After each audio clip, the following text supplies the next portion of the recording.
All right. Good morning, Teach Better family. We are back for the Administrator Mastermind Recap. I have the wonderful Ray Hughart, and I feel like, Ray, we've recorded a couple times in a row, right? Dude, get used to it. I'm yours and I'm not going anywhere. Well, you just never know who's going to pop up with the Teach Better team for these Mastermind Recaps, but I really enjoyed the conversation this morning with you. And then obviously, Ray, I always enjoy recording with you too.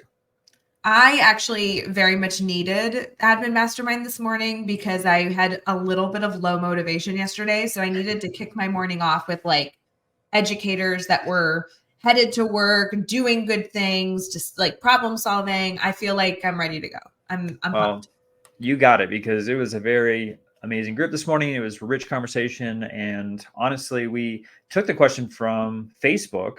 So for those who are watching, if you're not part of our Admin Mastermind Facebook group, make sure you jump on. We'll give the link in just a little bit, but the question came from one of our participants that's there almost every week. She had a question in regards to surveys, and so I guess, Ray, if you don't mind, that question really set us up for a very long conversation, not only about surveys, but just feedback in general. And her question was to start off with anonymous versus, providing names for surveys regarding personal goals and district and campus goals. So do you want to just kind of speak on kind of what was discussed with that?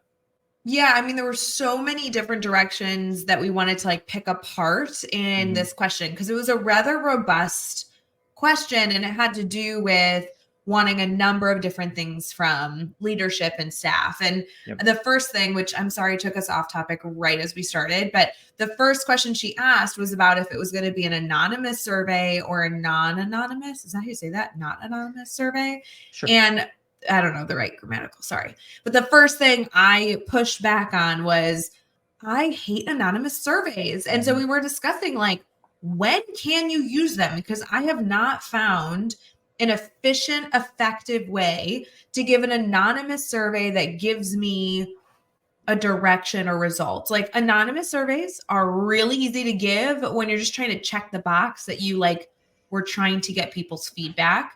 And as you noted, Josh, like half the time we don't even look at it when they're anonymous, depending on what it is. Like we had a lot of examples that were discussed, but we kind of started there where we want to create a safe space for people to be able to share and give their opinion. But if you're actually going to evaluate the results, sometimes anonymous answers actually leave you with more questions. Yeah, I thought a lot of questions came from the questions. So like, what was the purpose of the survey? What's the goals of the district or the campus? And then also, is there an example where anonymous would be beneficial? And there wasn't a whole lot of examples that were provided that an anonymous survey would benefit folks. Well, and I think something I was reflecting on, and I don't know that we specifically talked about it, but for me, if it's a question on a person or a role's efficiency and effectiveness, anonymous is really hard to do because you really do need more context. When I was reflecting on some other things that we discussed later on, maybe if it was a survey that had to do with an event that you had and you only gave the survey to people that were really involved in the event, then maybe anonymous could work because you have some context already. They were a part of the planning. They were a part of the execution. Now how'd it go? But then I question, again, why does it have to be anonymous? So from there, then we started kind of breaking down the question of setting personal goals, setting building goals, school-wide goals. And I don't think you can have an anonymous survey if you're setting personal goals, because then you're losing that accountability and future reflection, which was discussed. But maybe you can have some school-wide goals that are anonymous, because the hope would be that you're giving that to a specific group of people within the school that are able to be reflective. What are your thoughts on that, Josh?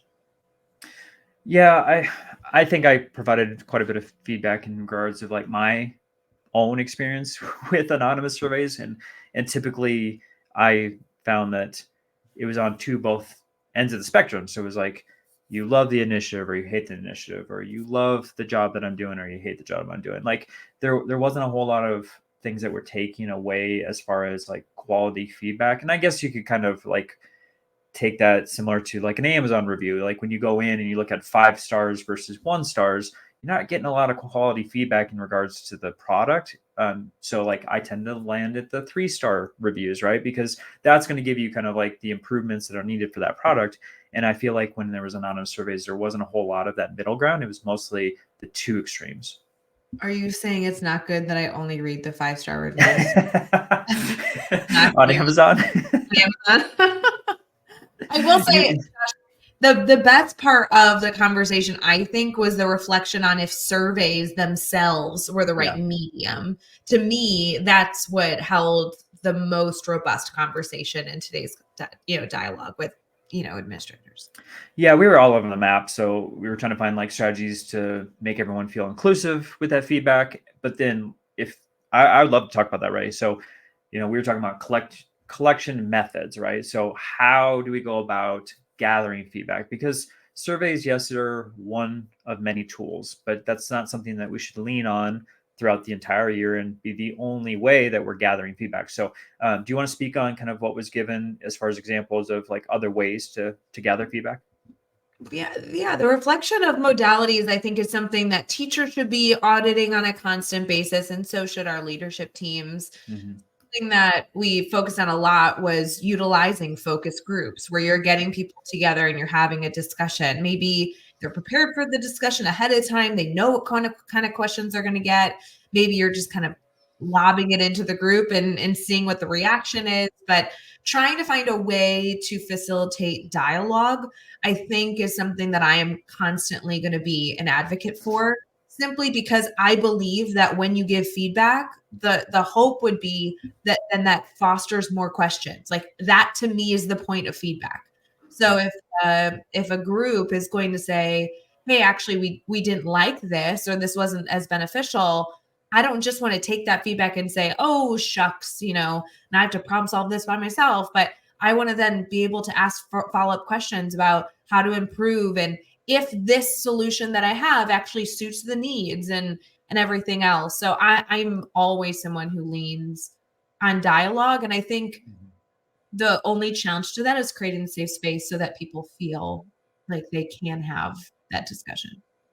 Yeah, having an open dialogue at a staff meeting where they're in front of 100 people may not be the best solution to get that. But, like you said, maybe having smaller groups, maybe having one-on-one face-to-face meetings. I always like to have face-to-face meetings in either Zoom or like in person because I can read body language, I can see facial features, I can see tone of voice or hear tone of voice.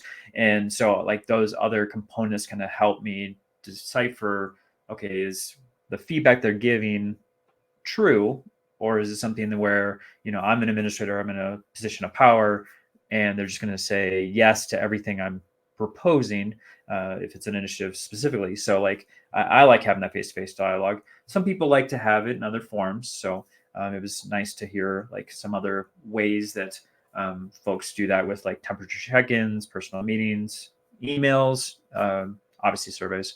So there were a lot of different examples that were provided. You, though, opened up a can, as usual, to incentivizing. Oh, it's tasks. True. Okay. So this initially started because we were talking about our focus groups, and we facilitate focus groups with our ambassadors. I don't believe we do it enough. That would be my personal opinion. My goal is to do it more. But essentially, anytime we do something large, we like to bring in a focus group of our ambassadors. We kind of an open invitation to anyone within that group.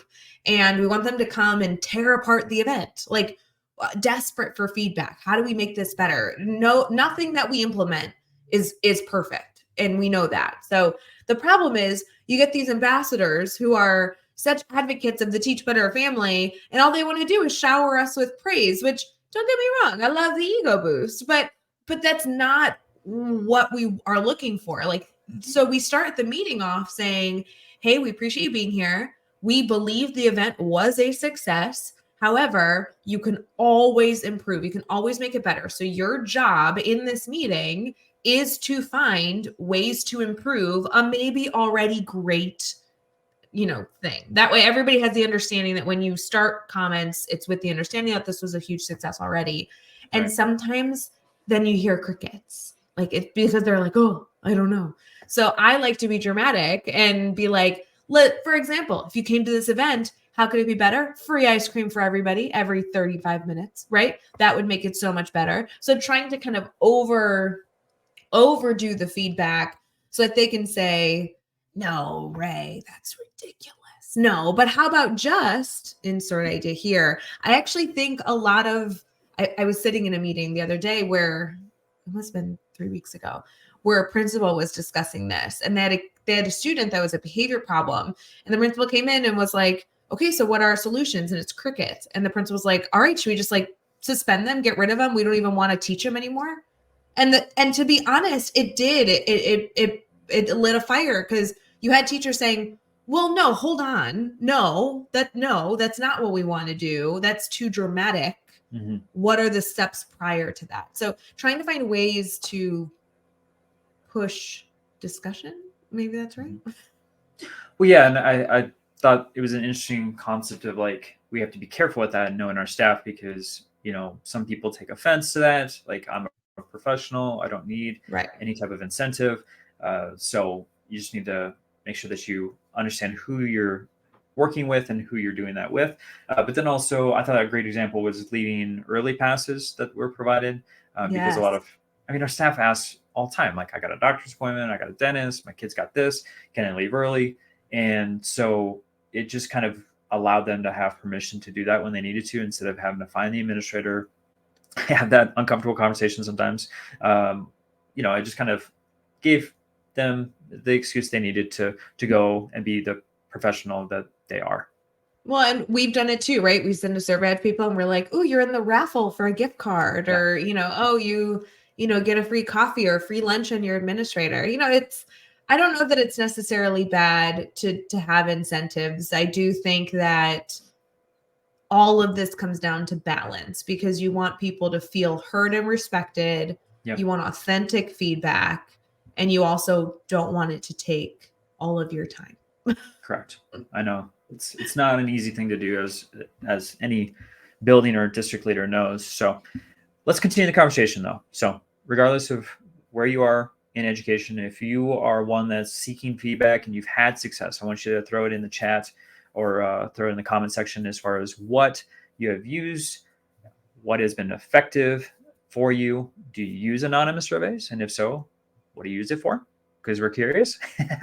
But also, if you're watching us on YouTube for the first time and you want to join this group, we have phenomenal leaders. We are meeting every Tuesday morning at 9 a.m. Eastern, and it's free, which is the most beautiful thing ever. We all love free things. So go to teachbetter.com/mastermind to sign up.